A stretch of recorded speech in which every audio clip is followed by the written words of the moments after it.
The Sunday Papers on Off the Ball.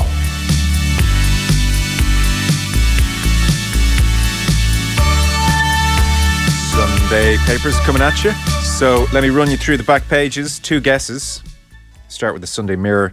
It's that picture of Harry Kane where he's biting his jersey. Over and out is the headline. 3 lines, heartbreak after Kane penalty miss. Then we have the Sunday World. Exactly the same picture. Kane just lifting his jersey half over his face, biting down on it. And the headline is "Hero to Zero," says the Sunday World. But Roy Keane jumps to Kane's defence after he blasted penalty over the bar. And then also on the Sunday World, alongside that picture of Harry Kane, they have Poole to pile in for Jude. So Liverpool are willing to break their transfer record and spend 100 million sterling on Jude Bellingham, is the Sunday World.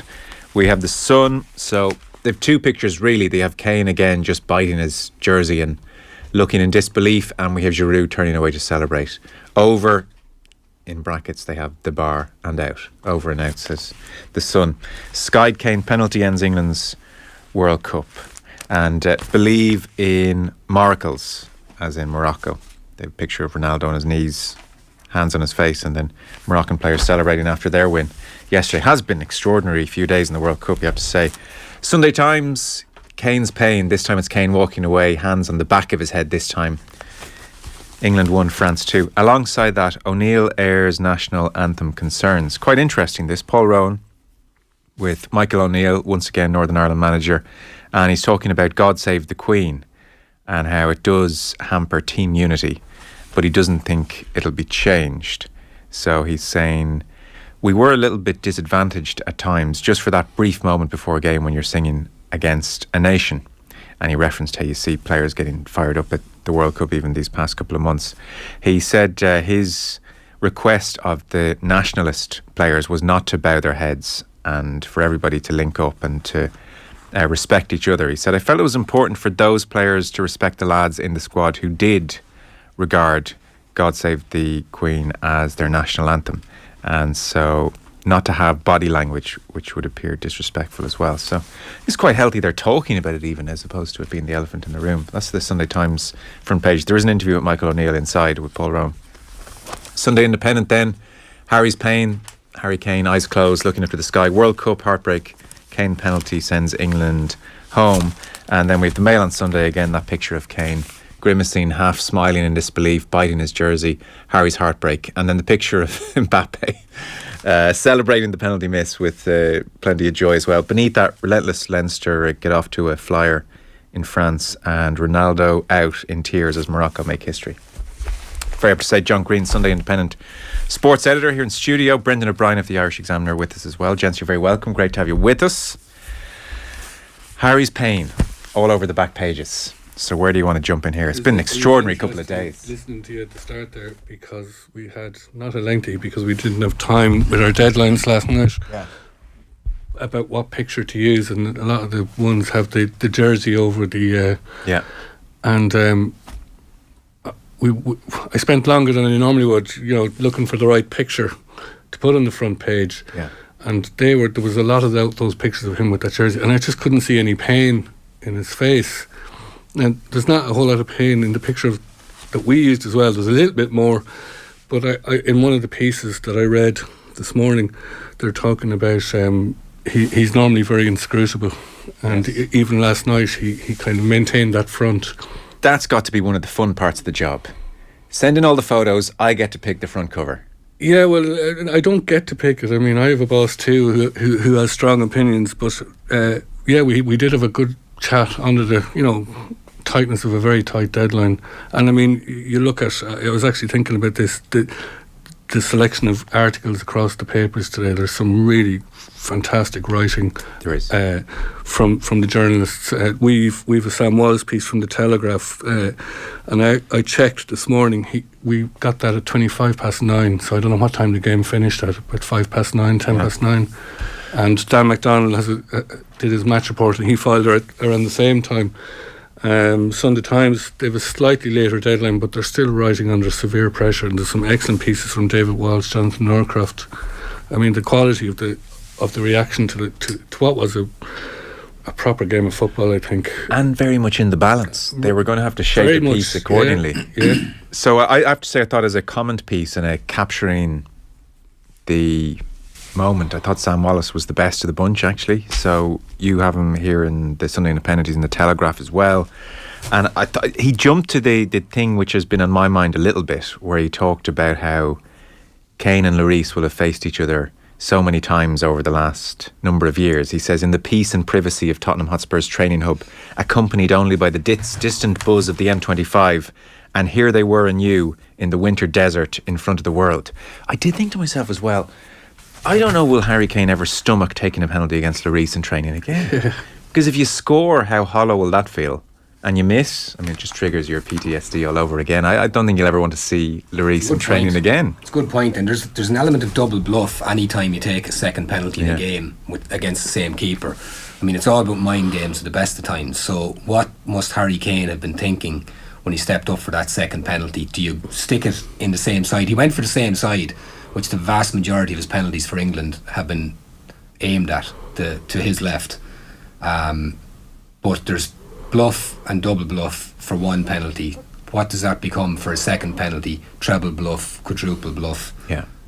It's just you'd love to know, will he ever speak about it? Will he ever go on record? It might take 10 years from to actually sit down with a journalist and actually tell us what we're thinking about it. But then again, if he strikes the second penalty as well as he struck the first one, it's not going to be saved.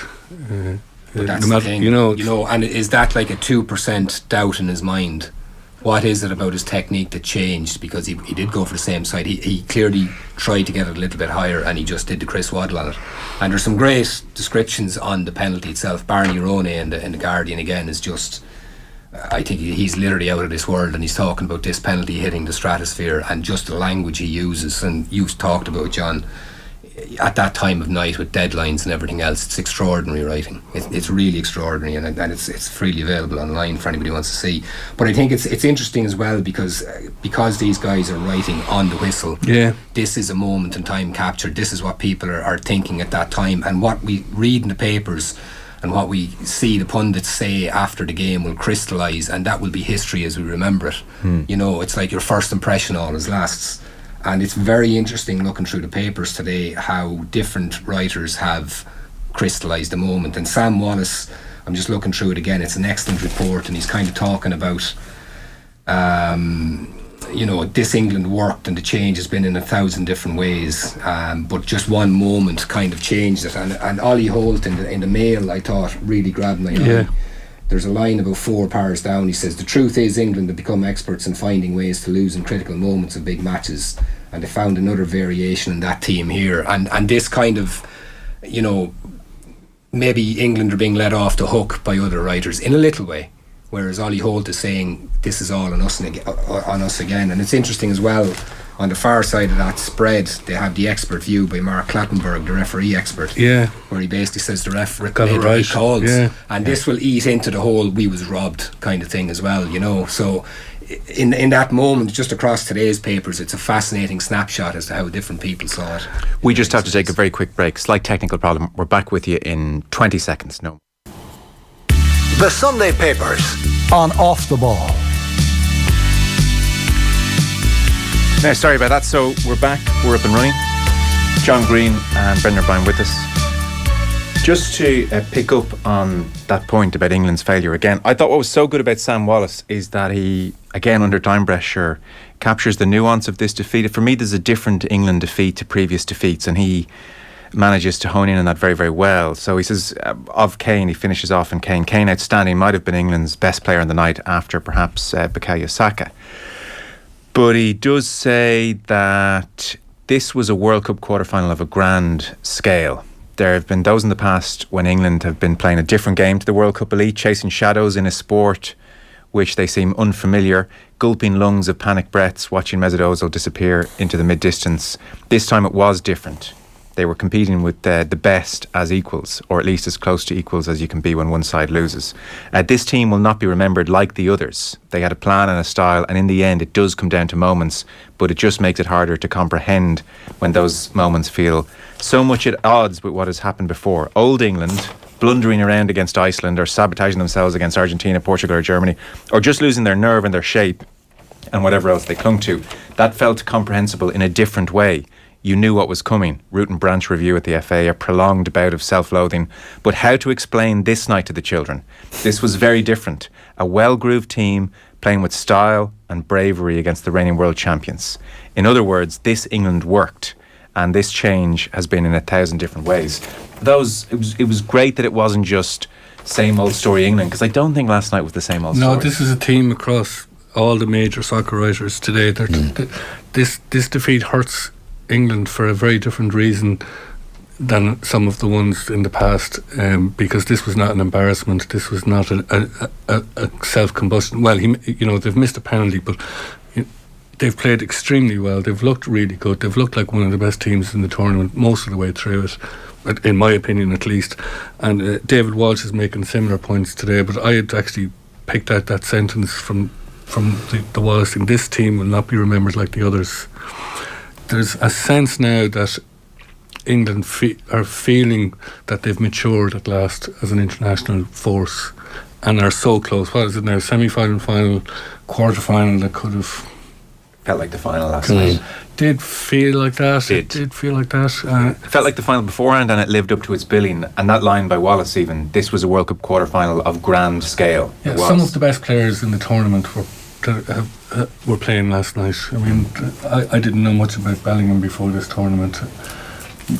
We don't get to see him as much, but he just looks like somebody who could be anything really. Griezmann was just a revelation last night again. He was outstanding. Yeah. Giroud, it was even Harry Maguire has kind of come out of this World Cup with his reputation somewhat restored.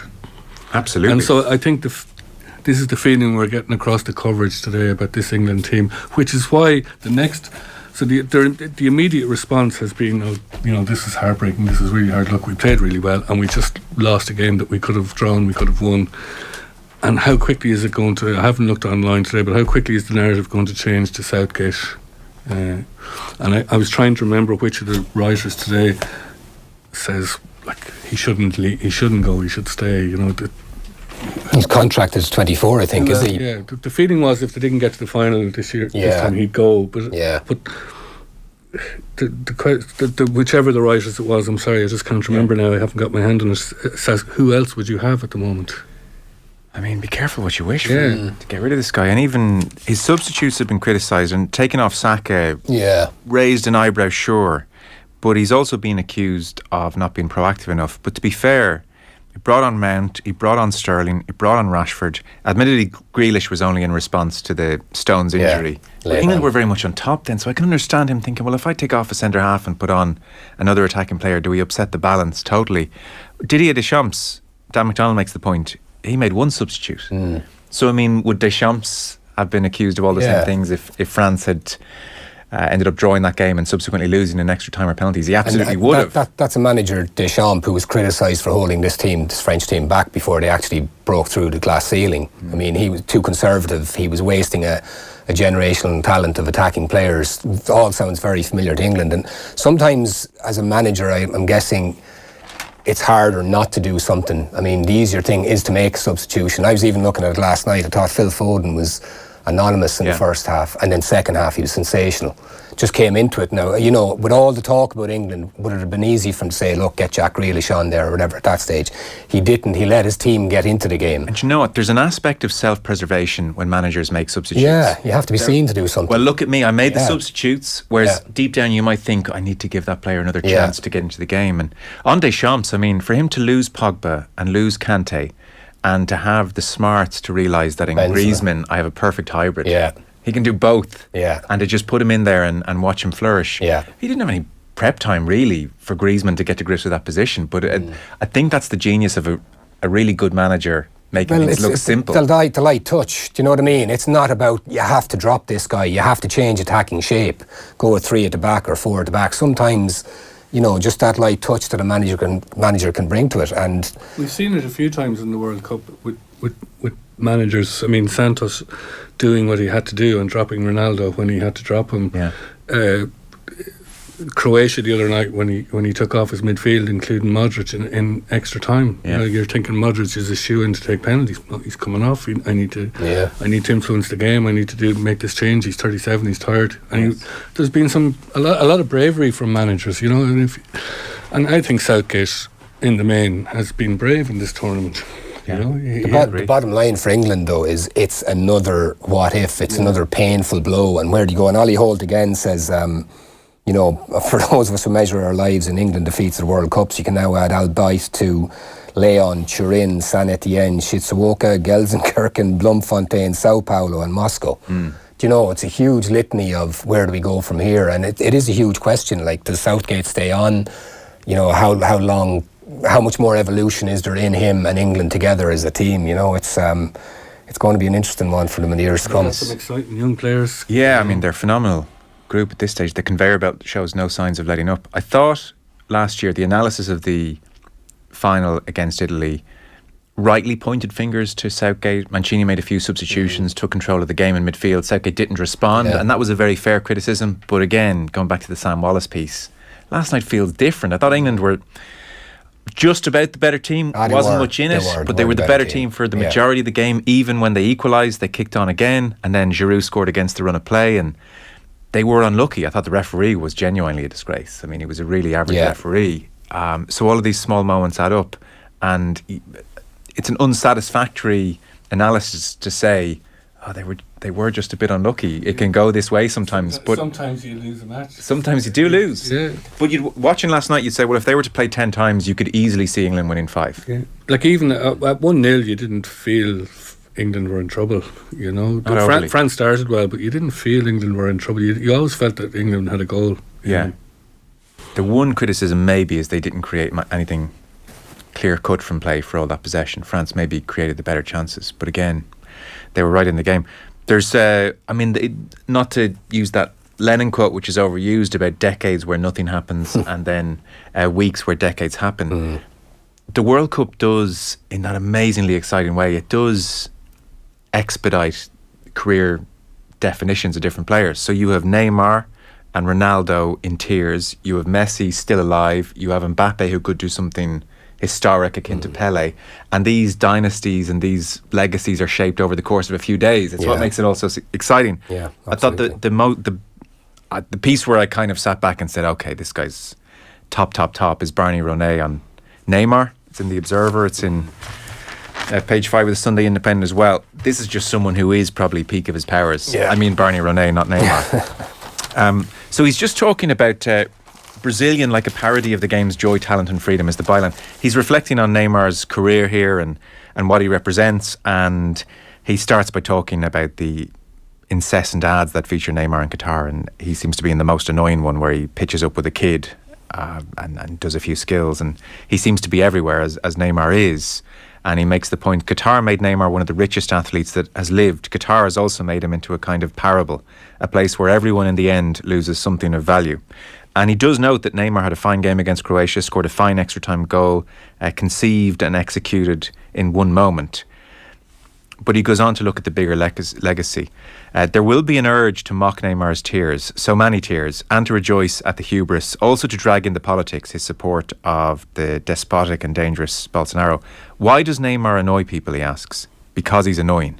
The on-pitch theatrics have been grim to watch, most notably the total tantrum ball stuff in 2018, the habit of always appealing to the referee, something Tim Vickery says has links to growing up as a futsal kid, a discipline where fouls are constantly called and the ref is always on hand. Then there is the gaudy inanity of his public persona. The interminable Netflix documentary intended to showcase the real Neymar did exactly that, revealing in turgid, painful detail the basic boredom and airlessness of being Neymar. A few years back, Barcelona spent €300,000 just to fly out his core hangers-on for his unveiling. More recently, one paper reported Neymar involved in a threat to go on strike during a PSG tour of China. Imagine living in that place all the time, forever. This is perhaps the key point about the sporting life of Neymar Jr. Beyond the sparkle and the rage, an inescapable note of sadness. Nobody does this to themselves. Football made this thing, the Neymar identity. Football will do this, will take your talent and transform it into something grotesque. And he draws a parallel with Neymar in the World Cup and says, here is the spirit and the beauty that made you love this thing, but reproduced now as a corporate greed avatar, weaponized as propaganda and soft power. And he also makes the point there is a toxic flowchart you can draw from Neymar's absurd £200 million move to PSG through the idiotic self-destruction at Barcelona, the smart plays and hedges at some clubs, the disintegration at others, the Super League chaos, the riptide of pre-existing fear and greed that are still circulating. And for all the sense of stunted talent, of wings never fully spread, modern football is in so many ways his world, a place he captures more profoundly than any other individual. I mean, yeah, I mean, that's phenomenal. It is phenomenal, and I actually think you left out the best half sentence. So you mentioned the thing about Barcelona spending 300 grand to fly out his core hangers on, and allegedly threatening to go on strike, blah blah blah, to force his way to China. And then this is the bit I just loved. A sentence so replete with toxins and bad things that just reading it feels like standing too close to football's exposed reactor core. Eyes already starting to melt. Yeah. I mean, geez, that's just extraordinary writing. And that's the thing with Barney Ronay. I actually enjoyed his piece on England more. Like, that's all brilliant. But I actually, when you were doing, I think I liked it. But it's like saying I prefer Messi to Ronaldo. Sure. It's just... And he's writing a lot over there. He's not, a one piece a week writer or anything. Barney is constantly doing it, and he's full time on the whistle. He's a guy who can sit back and do this, and even talking to the soccer lads, and I've seen it myself. You'd see him in the press centre at the tournament, and he's batting stuff out, and then you'd see it on the Guardian online 20 minutes later, and you're like, it's only 40 minutes since the final whistle, or whatever, and you're just going, the green-eyed monster is out. You're looking, how does this guy do it? But it's extraordinary, and it sums up Neymar's career, and it sums up modern football, and it links them so brilliantly across however amount of words. So what would that be, John? That was 1,200 words. 1,200 words. I mean, is there any wasted word in any of that? Like, it's just extraordinary stuff. Knowing I was coming on the show yesterday, I was thinking about Neymar, and because I knew he'd obviously come up, and before I'd seen the Barney Ronay piece come into us, and I was thinking, I don't have anything to say on Neymar. He's passed me by. Neymar has passed me by. I've worked in sport for 20 years, and his career has passed me by. And then I read the Barney Ronay piece, and then I'm okay. It's okay for that to have happened. And in the Sunday Times today, Jonathan Norcroft, it's not as good a piece, but it's on a similar theme. But he has a really good. He says greatness is about. He's making a similar point, not as well, but it's still a good piece. Greatness. He's noting that Neymar is equal Pele's goal-scoring record, but he's saying he's not Pele. He's not Pele. Greatness is about transcending, about breaking out from the bubble of personal performance to do something greater with one's skill set. And greatness is not about stats. If it were, we would have to accept Oliver Giroud as better than Thierry Henry just because he broke Henry's France goal-scoring record. All of that is why Neymar falls short in this observer view of the building of Brazil legend projected on him. He always seems to play principally for Neymar. Yeah. Because initially I had jotted down that we should discuss Neymar, and I read the Sunday Times first today. And then unfortunately after Barney's piece, we'll probably lead with Ronay's version. But it's a similar thread, this unfulfilled talent, this embodiment of the ills of modern football. And it's that old... for all his undoubted talents. Yeah. Because Barney Ronay talks about how he the best goal he's ever seen in the flesh was scored by Neymar for PSG. So like the talent is there. But even the way he talks about that goal, that it was a goal against Dijon in Ligue 1, the Farmers League, as detractors would call it. He said it felt like feasting on a hologram. Again, jeez, how does he do that? Where does that come from? Damn you, Ronay. Exactly, but on John's point there, he's more than 600 games into his professional career, and it just goes, we talk a lot in modern football about how difficult it is for players to make it, and there was a piece, I think it was in the Guardian yesterday, tracking Kylian Mbappe's career, and he came through Clairefontaine where they have kids in from the age of 13 to 15, and everything is done for them. It's like England copied it in Burton-on-Trent, brick for brick, and there was a line in the piece and it said 2/3 of the guys who go through there in their mid-teens don't even sign a professional contract. So, that's what we think about, all these academies and kids are churned out and there's nothing, but it doesn't just stop there. For a player of that ability to make it all the way to the top and the hurdles they have to get through. Like, Neymar is everything a footballer, an epochal footballer should be. Yeah. And yet he didn't get there. And it's the brilliance of Barney Ronay's pieces. It explains why football maybe held him back. And did you guys ever see that Netflix documentary? No. And and I guess that's the thing, like, we're saying, how did Ronay do this in 40 minutes? I mean, he took the time 3 months ago or 4 months ago to sit through what is truly the worst documentary you'll ever see on Netflix. But he does, that documentary, I'm surprised, because it was obviously from the Neymar camp, that documentary does, in a fairly upfront way, acknowledge he's a terrible professional. And there was a period after COVID where he played very well for PSG. They got to the final of the Champions League in that COVID. He didn't get Champions injured, League. which he was And it was because during COVID he couldn't go anywhere. Couldn't go out and party, and he just hung out with some mates and played football every day and got very fit. And so you're thinking, imagine that. will the penny not drop here for anyone? So there is that with Neymar. And yet, akin to that point I was making about these career-defining few days, I've never liked Neymar. I've always, I mean, Barney Ronay has articulated what was in my head in more muddled fashion for the last number of years. I did watch his goal against Croatia, and I did think, okay, well, this could change his legacy. Yeah, well, and exactly. You know, because that was an amazing goal, amazing moment. Yeah. And if he spearheaded Brazil to win a World Cup, then you would say, you know what, Neymar? He's there. He's there now. He's there now. Yeah. So it's amazing. Yeah, that's the standards you're held to, you know. The Norcroft piece, just for us that are obsessed with media, finishes with a little bit of tittle-tattle, which is a great story about an argument between Graham Souness and the late journalist, writer Hugh McIlvanney, about who was better, Messi, which was Souness's view, or Maradona, which was McIlvanney's.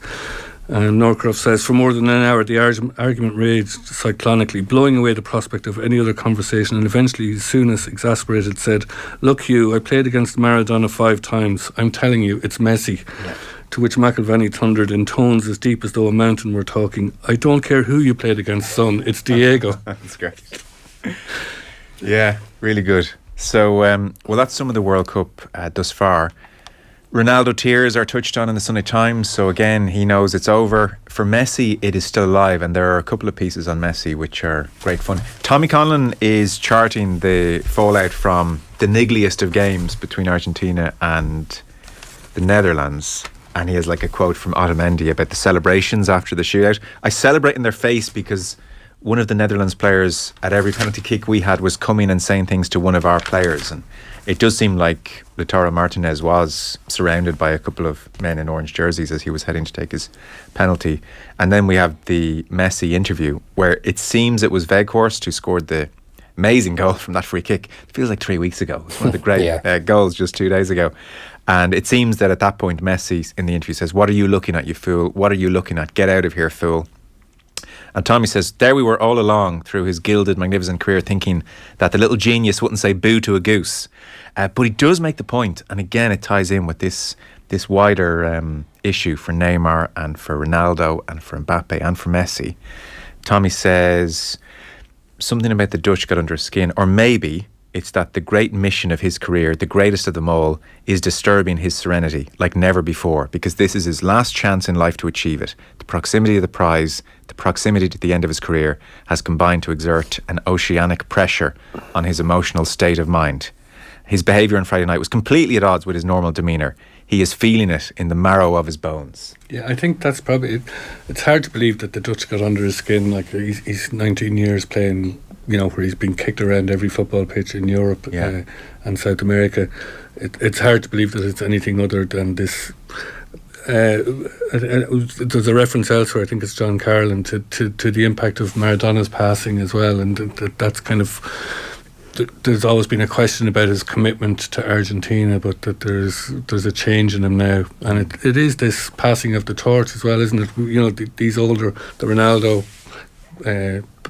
Neymar, Messi, this is it. This is their swan song. This is their curtain call, and he's the last one left now with the chance. Well, Modric as well, but he's on a different kind of player. Yeah.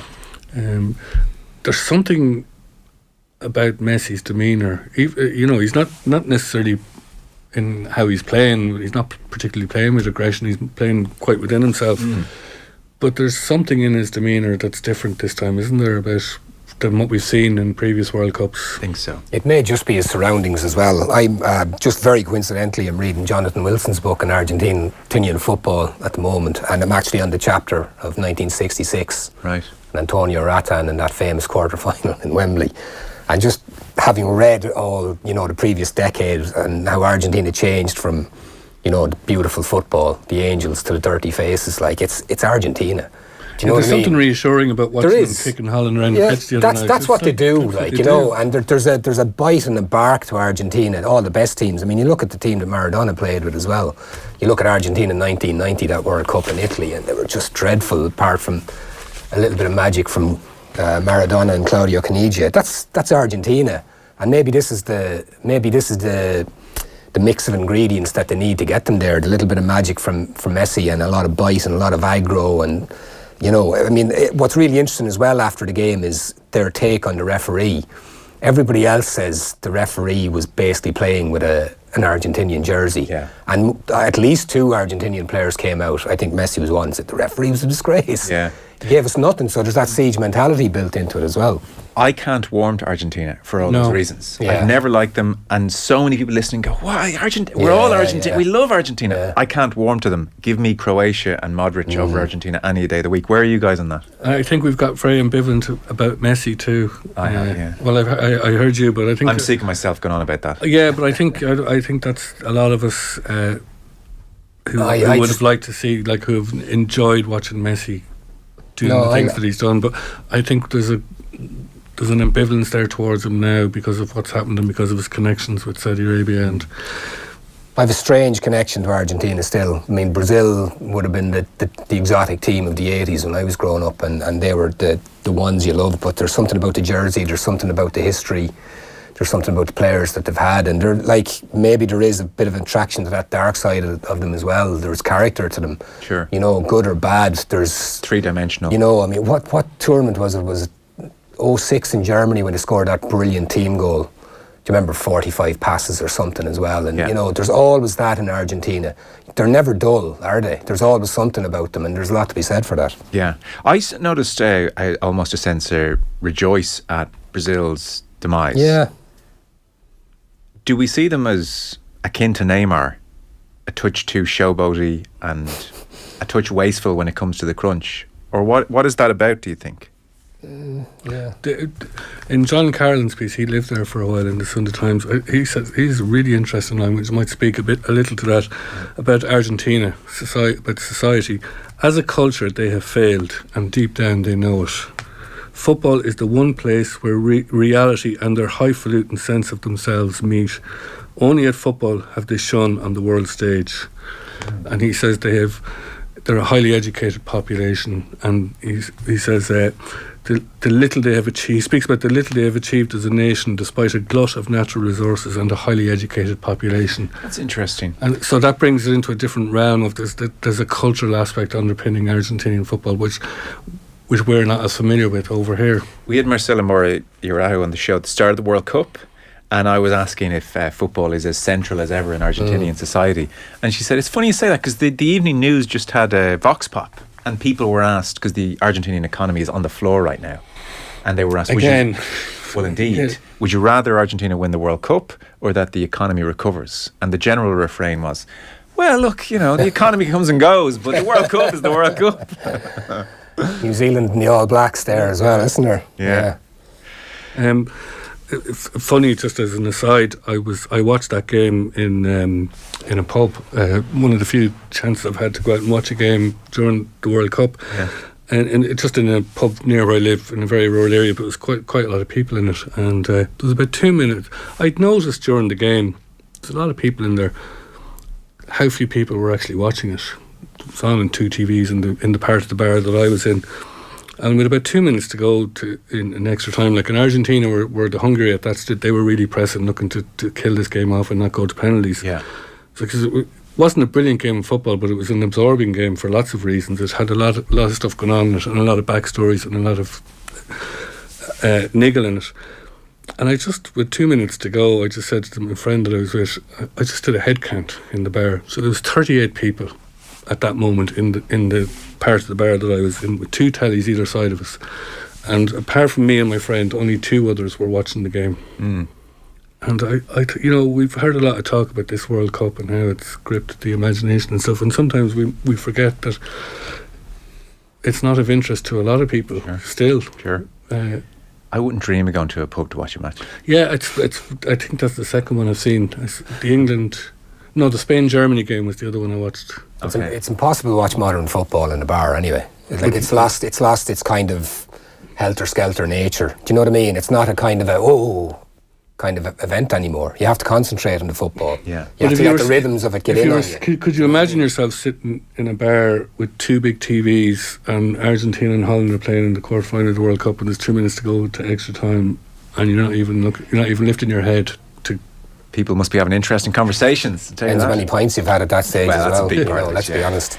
I find if I go to a bar, whoever I'm sitting beside, I feel a certain politeness required to make conversation. Yeah. And that change, when you get older, you come out having not seen the game.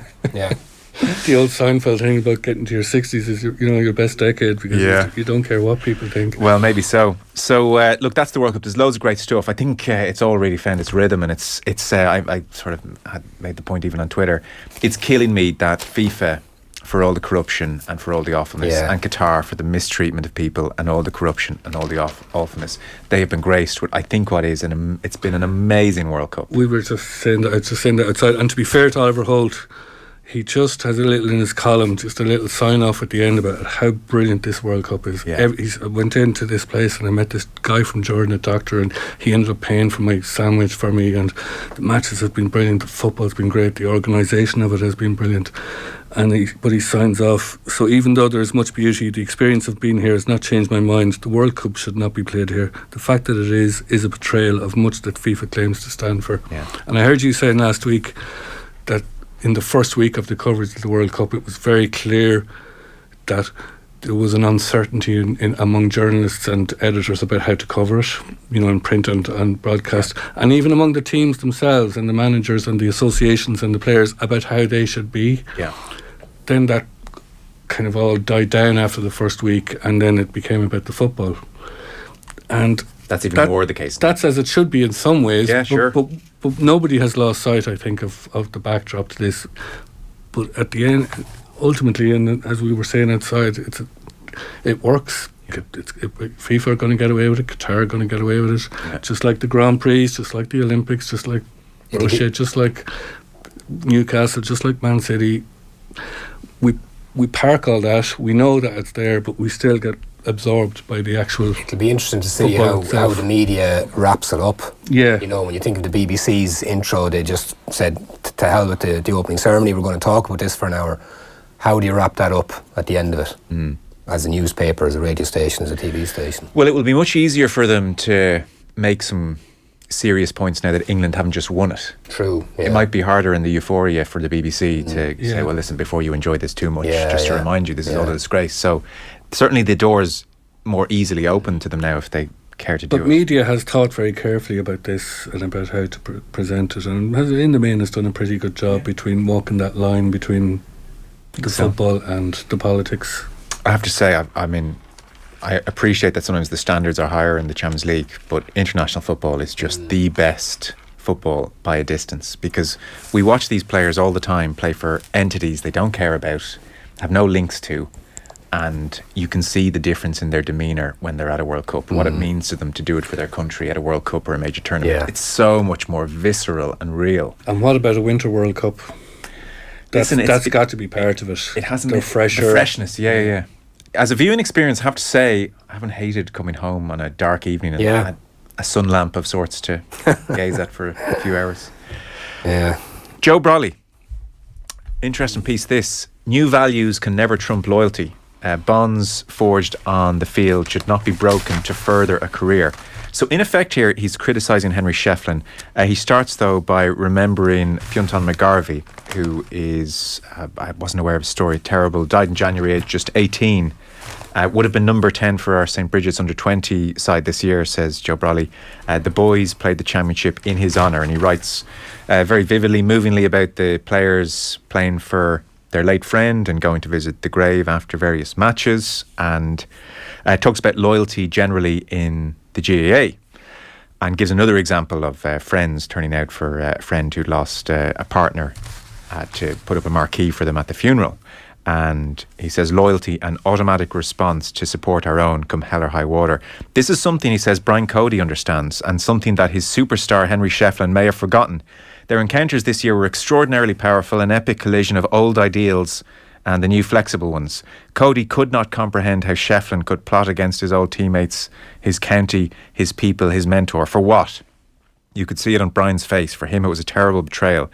Henry was a traitor, and there could be no justification for this treachery. Henry, for his part, was shocked and perhaps then shamefaced. It wasn't supposed to feel like this. Cody was supposed to play the game, smile, shake hands, pat him on the back and suck it up. For his part, Shefflin would behave like the great Liverpool striker who transfers to Manchester United, scores the winning goal against his old club, do the professional thing, walk back to the centre circle without celebrating. You can dress it up whatever way you want, but at the deep heart's core, it was disloyal of Shefflin, and it was left to Cody to call it out. I greatly admire and like Henry Shefflin. He's a fantastic fellow. I understand why he took the Galway job and wish him well in everything he does. He merely reflects the new values of the GAA. He says, I am uneasy when I see Shane Walsh being carried shoulder high into the Kilmacud Crokes clubhouse after a Dublin County final. I think about the man who lost his place to the Galway superstar. I wonder if Shane would be in the backyard of a club member's home at 7 a.m. on a Saturday morning erecting a marquee.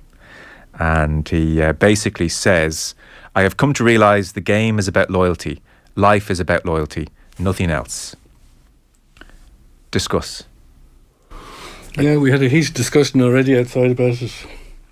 I find it jaw-dropping, to be quite honest. I mean, the line that jumps out at me is the new values of the GAA. What's new about what Henry Shefflin is doing? Like, I mean, I just, off the top of my head, I wrote down a list of managers who have gone to different counties. Mickey Moran, who everybody agrees, oh, Mickey Moran, I mean, this guy turns up everywhere, club, county, everything. What a guy. Brilliant. He's had great success.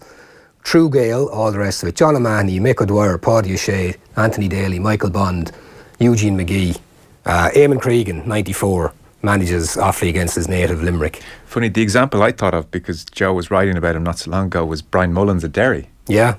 Like a great bond there, and it was talked about as like that great aspect of GAA and people coming together. And well, I guess Brian Mullins was living in Derry at the time, I suppose, was the thing. I mean, if Henry Shefflin moved to Galway, would that be okay? Yeah, I think I'm somewhere halfway between this, because, you know, it's a harsh criticism of Shefflin. There's no doubt about that, and he is not by any means the only manager who's not involved. You know, who's gone elsewhere. I mean, today we have Malachy O'Rourke with Glen, and we were just trying to remember how many teams he's managed. I'd certainly in double figures, isn't it, between county and club? Yeah.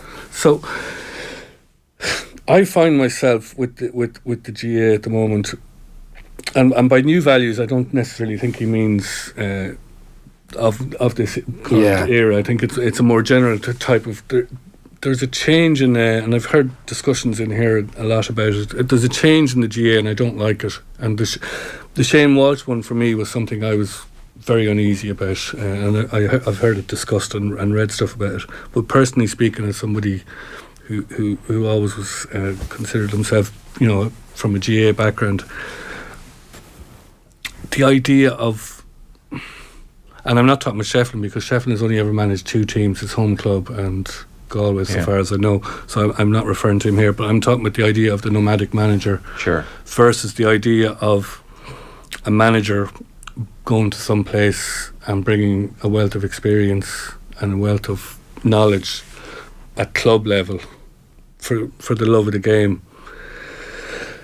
Say, as take facing him as Colm O'Rourke, who's from Skryne originally, but has lived most of his life in another part of Meath and has managed that team to county final success, having played for Skryne in a county final. That I can sort of, in that kind of hazy moral values of the GA man, understand. But the Walsh one was one that for me I just couldn't fathom it. And I don't know if you remember the one a few years back. The guy going from Cavan to Kildare, Shawnee Johnson. Another example of what I would see as being not quite what the GA's ethos is. Mm-hmm. The Shefflin Cody thing, we've seen a load of different interpretations about what was at the back of it.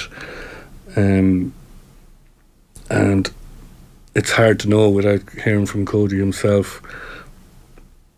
I always thought that there was an element of that in it, that he had felt that Shefflin had betrayed Kilkenny, because Kilkenny hurling being that, the most important thing in Kilkenny. I don't know. So why was Cody all smiles with Eddie Brennan as Laois manager? Yeah, that's a thing, because they're not a threat, because he sees... So there's a treachery then if Eddie Brennan turns Laois into a threat? Well, you're getting into a different area then. I think you're getting into that sort of hurling superiority type thing, where there's the 8 counties that matter, and then there's the ones that don't, and it's okay for somebody from Kilkenny or Tipperary to go and manage. You must send me this memo with all the unwritten rules in the GA, because this is a hell of a grey area. I know, it's a hugely grey area, and I'm not... Cognitive dissonance going on here.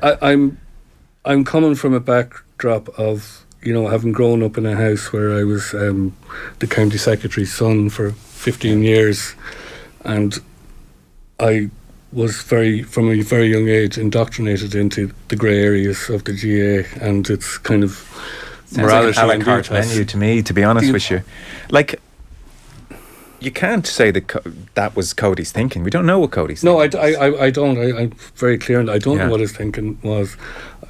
I think Joe makes a strong case that might be what it was, but I'm not getting away from the fact that it's a harsh criticism of Shefflin, in that this is now part of what the GA's managers move from clubs, counties, on a regular basis. I think it's very unfair to single out Henry Shefflin.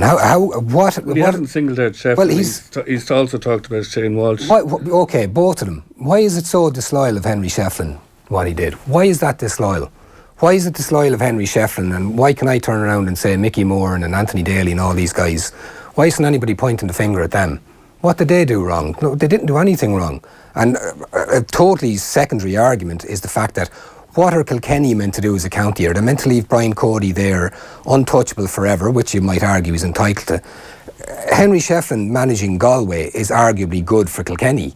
He's cutting his teeth at inter-county hurling, and when the day does come that that Brian Cody's gone, Henry Shefflin has the experience of how many years. If you're taking sporting pathways, the obvious pathway for him was blocked. Yeah, absolutely. And for him to what's else. I mean, one part of the GA or sport in general is we should be bettering ourselves.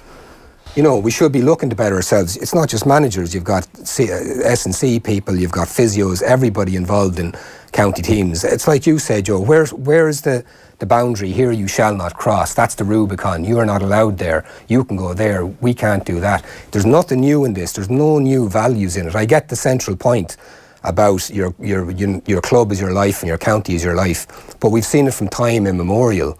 I mean, you go back into the annals of history, and Dublin were winning hurling titles and football titles with cultures up from the country, left, right and centre. It's always been like that. Society moves. You look at the picture that you've used with Joe Brolly's piece today. He's hugging his son who was playing for St. Bridget's in Belfast. Joe Brolly's a Dungiven man from Derry. Do you know what I mean? Life changes. We all... Belfast, absolutely, but that's the way it is. I mean, Shane Walsh is living in Dublin. Now, there's all these arguments about is he in college or whatever. He's there. He's entitled to be there. I mean, the GA have gone through the rule book to check all these things. He's entitled to be there. It's decided he's there, so he's perfectly entitled. And you go back to Kilmacud when they won All-Irelands before as well. They had outside players there before. Didn't they have Brian Kavanagh from Longford as well, who was living and teaching in Dublin? So another name that came to mind for me was Mick Lillis with the Portlaoise team that won the All-Ireland in '83. Mick Lillis is a Clare man, and he moved up to Portlaoise, and he was a key role for us in '83. Dublin club football has always been underpinned by people who moved to the city, except when it's back in the 60s and 70s, a lot of them went back and played. I just don't think it's fair to be pointing out one player and one manager when we've got oceans of examples of people moving around for various reasons. Some we can point out and say, well, but the vast majority of it is that's the way it is, and that's life, and they're entitled to do it. And I don't see why Henry Shefflin should be picked out in a piece like this and said, it was left to Cody to call it out. I just don't agree with it at all. On a separate but linked point, it's quite interesting this this visceral loyalty required for your club and for your county. That's very much in the GAA, and this isn't so much connected with this piece, but it's just we've talked about almost the violence inherent in GAA over the last number of months in particular. I think almost there's two sides of the same coin here. There is a toxic aspect to this do it for your club, do it for your county aspect, and I think that's why GAA often boils over into violence. It's like there's a degree of like, we hate the lads 2 towns over. Do you know what I mean? And like, above all else, we're a brotherhood and we're doing it for each other, and if they lay a finger on one of our lads, you let them have it. And again, I'm not sure it's the best perspective or the best ethos to have sometimes. I think it's a little bit reductive in the same way that, you can't talk about Henry Shefflin's loyalty just in terms of his GAA, son, brother, husband, father, colleague, you name it. You know what I mean? It's a very, it's lacking in perspective. Like this upset me. Oh, geez, Shane, you can forget about him as a man almost, Shane Walsh. Like that kind of a thing. Yeah. There is something about that culture in GAA that I don't like. That, there's your man. He moved up to Dublin and he left the club. Yeah. And I don't think that's healthy. And I think it's outdated. And for me, it's the old Ireland that's curtain twitching and and small minded as well. And I don't think it serves the GAA to encourage that atmosphere. I think the atmosphere should be one, like the statement that was released by Shane Walsh's club. I didn't like either. Yeah. And I understand where Joe Brolly is coming from here. I think, like as you said, it's that weird grey area. But shouldn't it be a more a place where we wish each other well a bit more, as opposed to this sense of, well, we're us and you're you, and it's going to stay that way? Well, it's the fact that the GAA's great strength is in what you're saying, its great weakness. I mean, the pride in the parish, pride in the club. That's always been the case. And that's brilliant. Strengths and weaknesses are so interlinked. Wrapped up in the same thing. Yeah.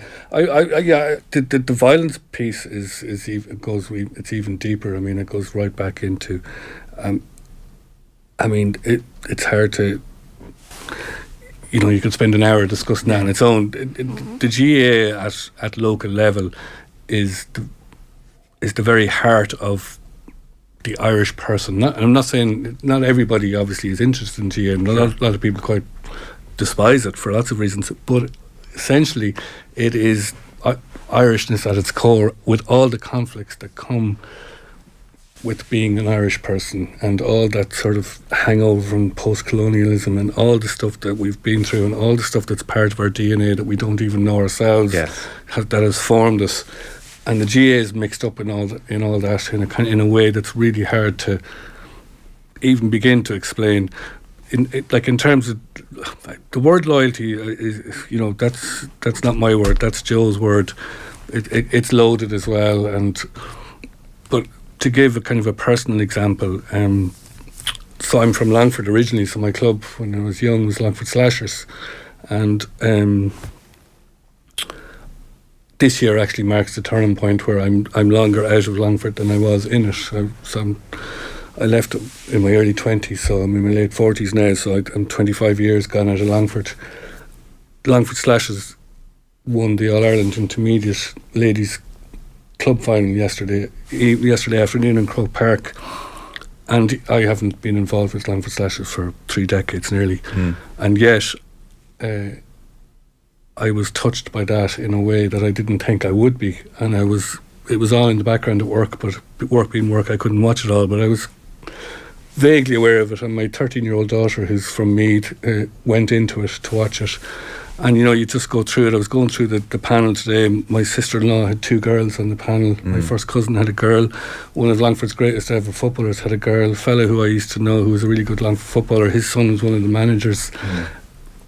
These are all the kind of relationships that form around the club that are the positive, healthy type things, and when I was in Longford, there was no girls football in Longford Slashers. There was hardly any girls football in Longford. So these are all the kind of the positive side of things. And then what you're saying about the violence on the other side, that's the other side of that coin, that Tommy Conlon had a great piece about this a few months back, where he said it is the same coin. But I would love there, and do you remember the Mayo guy in Supermax? Do you remember that story? The guy who ran on the field, the Limerick game. Yeah, the Limerick game. Still haven't tackled him. Gaelic grounds. And then he an hour later, he's in McDonald's or Supermax on a roundabout. It's just on the edge of Limerick. And when he walks in there, he gets a standing ovation. Yeah. There is that aspect. But look, I'm not in Brian Cody's head. I don't know what his motivation was. It may well have been. And we're not in Shefflin's head either. No, you're not. No, we don't know. Like, I didn't think he was shamefaced. I thought he was a bit confused, actually. Yeah. I don't think... I didn't think Shefflin looked ashamed. He looked... disappointed and a bit He looked surprised. a bit shocked. I mean, shocked, I would have said. Yeah. But, so, I'm not in Cody's head, but say it is about loyalty. Say Cody thinks, you're going against our people. And again, I don't know what was in his head. Maybe he's just bullying because he just lost the match in dramatic circumstances. But shouldn't the values of the GAA be there? Not, you left us, you're against us. Shouldn't it be, this is our pastime, this is our place to come together. You've just lost your brother. I'm you, you're me. Let's hug each other. Shouldn't that be that moment? All that we've been through together. Shouldn't that be I think in an sounds like a nice sitcom. I think that sounds very twee. Sorry, it shouldn't be in the twee. Seconds after a sporting contest, I think that's a little bit. Yeah. But I mean, it certainly shouldn't be that look. And are the values of the GAA? When you touch on it, there are the values of the GAA. All these things now, this elite sport, this huge amount of money, huge amount of time. So when you lose a game, it's not just a game you've lost. You've spent X amount of money on preparing a team. You've stopped the club championship for 3 months, or it's all these things that the GAA is wrestling with at the moment. I think, which is separate to what Joe's saying here. But I'm just saying, sure, the idea that you'd go up and clap him on the back and say, "Oh God, that was a close one, well done." I mean, I don't know. I've managed underage teams and being on the sideline, and you lose a game. It's very hard to go up and but then let's you don't. By the same point, let's not then pitch it as some very rational philosophical difference with Shefflin either. I think he was just bull and he lost the match. And again, we don't know. It's extraordinary that 20 years on from Saipan and that picture of Mick and Roy Keane after the Holland game, where it's like that kind of Leonardo da Vinci painting. That aside, I think I've never seen as much comment on a handshake or one photo. It's extraordinary, and that's really a lot of what we're talking about is conjecture over what two men were thinking at one split moment in time. And if you asked them, they mightn't even know themselves. Like you say, it's the end of a game. There's so much happening. If you were to ask Brian Cody to sit down over a coffee now, and Brian Cody opened up to you, which he never would, what would he think? God, I can't remember what I was thinking. Yes, and not to talk about like a football tackle here, but slow motion does make these things worse. Exactly. And if you think back to when it happened, there was an awful lot of airtime and column inches devoted to amateur psychology on this. So, for sure. Listen, I don't know what's going on either. This is the latest instalment. And I have to say, so it's you disagree with it quite strongly. At the same time, in fairness, it's got us talking. It's interesting. Like you might as well put something in the paper that is strong opinion and gets people talking. Yeah. That's the point of. Well, but the pieces should no more than radio or TV. Columnists should be interesting. They should be entertaining, not deliberately provocative, but they should certainly force you to challenge them or yourself. Yeah, because. Look, I even you'd concede, Brendan, you wouldn't like it to become too commonplace either. There is something nice about locality and players managing their own county. Yeah. You don't want to lose that either. Too. I mean, you've said that it is overplayed, this whole thing, and it's because we're in this vacuum of the split season, whereby it. Are you and your GAA writers having long meetings on a Wednesday saying, "Well, I don't effing know what to write about either"? No, mate. no, no. There's no, the beauty of having one paper a week is that you can really hone in on things. It's the likes of Brendan who are on the daily 6 day slog. Listen, the O'Brien response to Brolly is the Monday column I'll be looking forward to now.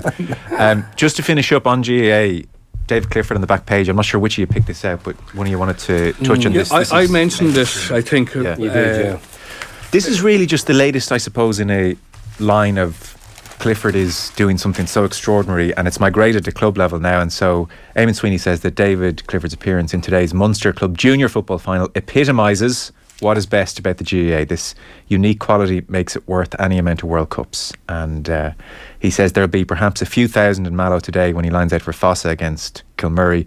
yet the game will be just as important in Clifford's eyes. What makes the GA unique is the abiding link between the top and the bottom levels. That is its superpower.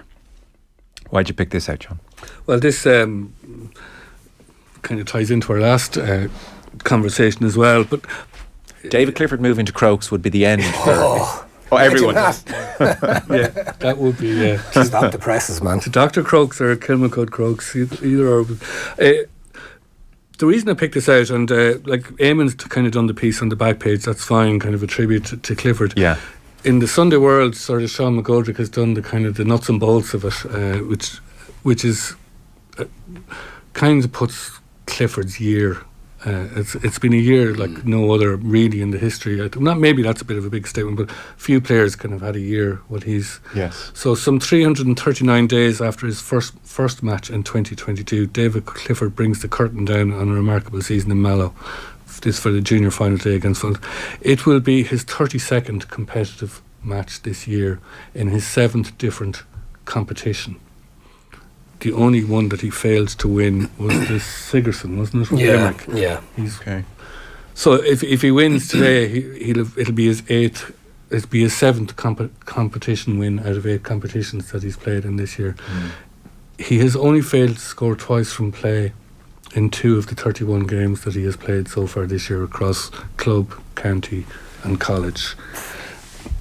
I mean, and he's still only 24. I mean, this guy is... I just love watching him play. Even I actually thought that Shane Walsh was shaded it in the All-Ireland final in terms of the contribution. But in terms of watching somebody operating in their own space-time continuum at a different orbit to everybody else. Walsh had his day of days in the All-Ireland final. Clifford has had so many days, and to watch, he's different. He looks different. He kicks the ball differently. He solos it differently. He bounces it differently. He's just. I'm just about old enough to remember sitting in the dugout when I was a kid at Longford matches and watching Matt Connor up close.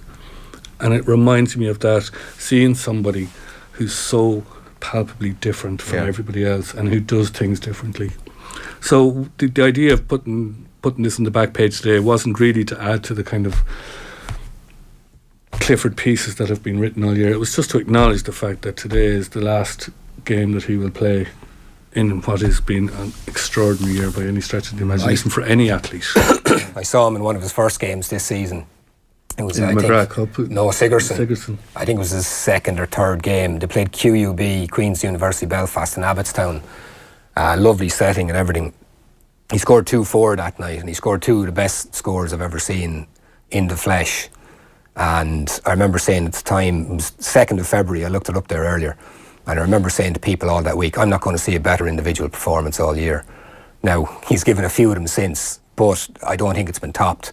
He scored one goal where, you know, a picture of Maradona in '86 against Belgium where all the Belgian defenders in front of him, it felt like that. There was all these defenders between him and the goal. There was an easy point on, and you were thinking, tip it over the bar, and he hammered it into the top corner. I still don't know how he did it. And a point he scored, he got the ball on the 45, more or less, and he was running laterally across the pitch towards the main stand. And it was like a kind of a Keystone Cops scene of 3 or 4 defenders trying to grab him by the coattails. And he was actually gone by the posts, if you know. So he was closer to the sideline than the centre of the pitch. And on the run, without breaking stride, he kicked the ball over his shoulder from that distance, on the run at that angle, over the bar. And I remember just thinking, oh my God. And like it brings up that, again, the Declan Lynch thing about, you know, there's never a game of soccer you shouldn't watch. Any time David Clifford is playing, and actually for something like this for Fossa today, the proximity you'll get to him as opposed to being even up in the top tier of Croke Park. And that was the beauty of it that night. You were right up against it. And he was right there in front of you. And like, same as John, 20 years doing this, you don't get starstruck often. But you come away from that, it was a random Wednesday night, and driving back to Kildare just thinking, what have I just seen? And that's why a piece like that, you know, we can't ask, well, what are you telling me new? Sometimes it's nice just to sit back and go, wow, you know, what a guy. He really is incredible. In 20 years, he's definitely the best I've seen anyway. He's 555 in 6 games in the Kerry Club Championship, and so 11 points per game average. I don't remember anyone being ordained by so many as even as a minor, the best we may have ever seen so early. By real sober senior judges who wouldn't rush to those kind of compliments. You know, Peter Canavan, all these guys saying this guy could be the best we've ever seen. But it's great to see like guys like that. I still remember the first time I saw Graham or the Gooch play for Kerry. Yeah, it was a Division 2 final against Laois in the Gaelic grounds, and it was spilling rain. It was rotten, dirty, horrible day. And I think I'll stand open to correction this, within a couple of minutes he'd skinned the Laois cornerback and scored a goal. He's the last prodigy I remember really feeling this way about. But I remember just thinking of it that time. You'd heard about Cooper and. But he did that, and I remember thinking, oh my God, what have we got here? And, you know, that's extraordinary to still see that in the flesh. It's like a Messi or it's like a Ronaldo, for that to kind of appear in your face on a dirty day in Limerick in the middle of April or whatever. It's just extraordinary. Fellas, we are out of time. Is there any piece you want to direct people towards that you'd hope to mention or didn't get a chance to, or we generally got that? I was going to make one quick point. Please do. Without referring to anything in specifics, but the All-Ireland Senior Ladies Club Final was on yesterday in Croke Park, and got to say that coverage is really poor today, and there are a few pieces. There's one in the Mail on Sunday by Shane McGrath with Sue Carty about the women's rugby report during the week, and a couple of other mentions through the papers about, you know, how things have improved in terms of women's sport over the last 5 years. And I just would find it hard to believe that if there was an All-Ireland Senior Football or Hurling Club Final on a Saturday, that there wouldn't be a lot of coverage across the papers. But with the ladies' final yesterday, which the Galway team won, Kilkerran-Clonberne, there was the coverage is very poor today, I have to say. Okay, fair point. Thank you both for coming in. John Green, Sunday Independent Sports Editor, Brendan O'Brien from the Irish Examiner. That was the Sunday Papers. Back with you next week.